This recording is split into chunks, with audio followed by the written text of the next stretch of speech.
नमस्कार, आप सभी का स्वागत है आपके अपने YouTube चैनल में जिसका नाम है साहित्य सौंदर्य। साहित्य सौंदर्य में आज हम जनसंचार माध्यम से कार्यालयी लेखन एवं प्रक्रिया पढ़ने जा रहे हैं। तो जैसा कि इसका शीर्षक है कार्यालयी लेखन एवं प्रक्रिया, तो चित्र में भी दिखाया गया है कि एक कार्यालय में बहुत सारे पत्र रोज आते हैं। इन पत्रों के साथ कैसे काम किया जाता है, कैसे एक पत्र एक टेबल से दूसरी टेबल पर जाता है और उस पर विचार विमर्श होता है, इत्यादि की विस्तृत जानकारी इस पाठ में दी गई है। आज हम कार्यसूची को जानेंगे कि कार्यसूची क्या है। कार्यसूची क्या है? कार्यसूची शब्द दो शब्दों से मिलकर बना है, कार्य और सूची।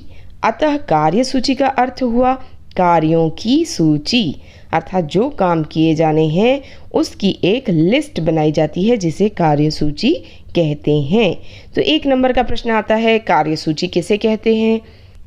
कार्यालयों में होने वाली किसी बैठक से पहले उस बैठक में क्या क्या कार्य किए जाने चाहिए, किन किन मुद्दों पर विचार विमर्श होगा, उसकी एक सूची बनाई जाती है जिसे कार्यसूची कहते हैं।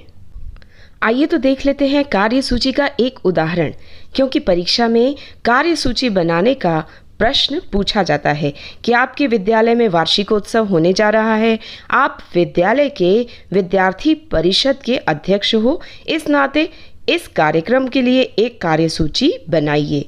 तो कार्यसूची कैसे बनाई जाती है, उसका क्या फॉर्मेट है, आप सामने देख रहे हैं कि ऊपर संस्था का नाम होता है और नीचे क्रमबद्ध लिखा जाता है 1, 2, 3, 4 कि कौन से काम करने हैं। यह कार्यसूची बनाई गई है अखिल भारतीय साहित्य एवं संस्कृति बोर्ड के द्वारा। कार्यसूची कुछ इस प्रकार है। अखिल भारतीय साहित्य एवं संस्कृति बोर्ड की 55वीं बैठक की कार्यसूची, 54वीं बैठक के कार्यवृत्ति की संपुष्टि, अर्थात सबसे पहले जो पिछली बैठक हुई थी उसकी संपुष्टि होगी कि उसमें जो हमने कार्य सोचे थे वे क्या थे। पिछली बैठकों के लिए किए गए निर्णयों के अनुपालन की समीक्षा, अर्थात अखिल भारतीय साहित्य एवं संस्कृति बोर्ड देखना चाहता है कि क्या सभी राज्यों में इन पर सही से कार्य हो रहा है।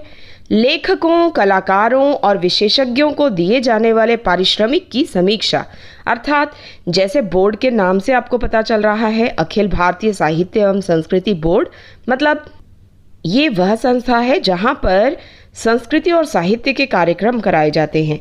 तो संस्था मतलब इंस्टीट्यूशन इस पर चर्चा करेगी कि जो कलाकारों को अब तक मानधन दिया जाता था, जो पारिश्रमिक अर्थात पैसे उन्हें दिए जाते थे कार्यक्रम की प्रस्तुति के लिए, क्या उतने पैसे ठीक है या उसे बढ़ा दिया जाना चाहिए, इस पर वे आपसी विचार विमर्श करेंगे।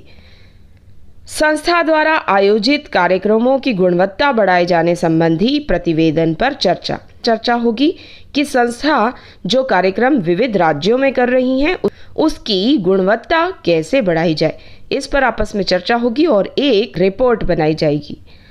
मोबाइल फोन पर होने वाले मासिक व्यय पर लगाई गई सीमा की समीक्षा, अर्थात विभिन्न राज्यों में अखिल भारतीय साहित्य एवं संस्कृति बोर्ड द्वारा जो कार्यक्रम कराने वाले मैनेजर हैं उन्हें मोबाइल फ़ोन का भत्ता दिया जाता है, मोबाइल फ़ोन का खर्च। तो मोबाइल फ़ोन की मासिक व्यय सीमा पर चर्चा होगी, क्या इतना पैसा मोबाइल फ़ोन के लिए देना उचित है या इसे बढ़ा दिया जाए, इस पर वे आपस में विचार विमर्श करेंगे। अंतिम बिंदु में बताया गया है सभा के अध्यक्ष यदि किसी मुद्दे पर चर्चा करना चाहते हैं या उन्हें कोई ऐसी बात याद आती है कि जिस पर और विचार किया जाना चाहिए, तो वे अपने मुद्दे को यहाँ प्रस्तुत करेंगे जिस पर सभी सदस्य मिलकर चर्चा करेंगे और उस पर निर्णय लिया जाएगा।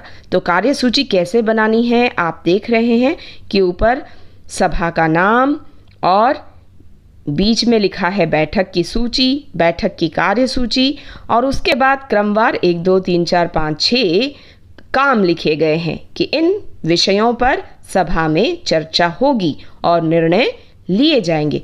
तो ये रही हमारी कार्यसूची।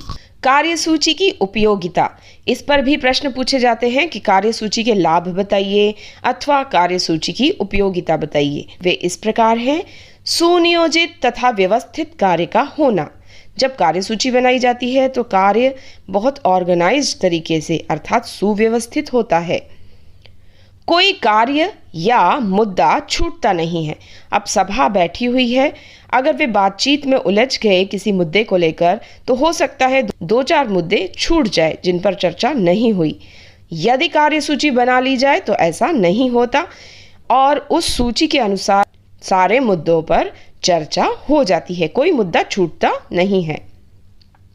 समय की बचत होती है अर्थात सभा में बैठे सभी सदस्य समय के अनुरूप कार्य कर सकते हैं। कार्यसूची को देखकर समय बर्बाद नहीं होता। सभा मुद्दे से नहीं भटकती। कार्यसूची सामने रखकर बैठक करने से बैठक की सफलता निश्चित होती है। अर्थात कार्यसूची बनाकर जब बैठक की जाती है तो सामने सारे मुद्दे उनके होते हैं, जिससे एक एक करके सभी मुद्दों पर बराबर चर्चा होती है, जिससे उनकी बैठक सफल होती है। साहित्य सौंदर्य चैनल के साथ बने रहने के लिए धन्यवाद। इसी तरह सटीक जानकारी से पूर्ण वीडियोस देखने के लिए आगे भी बने रहिए साहित्य सौंदर्य चैनल के साथ। अगले वीडियो में फिर मिलेंगे, तब तक के लिए गुड बाय, नमस्कार।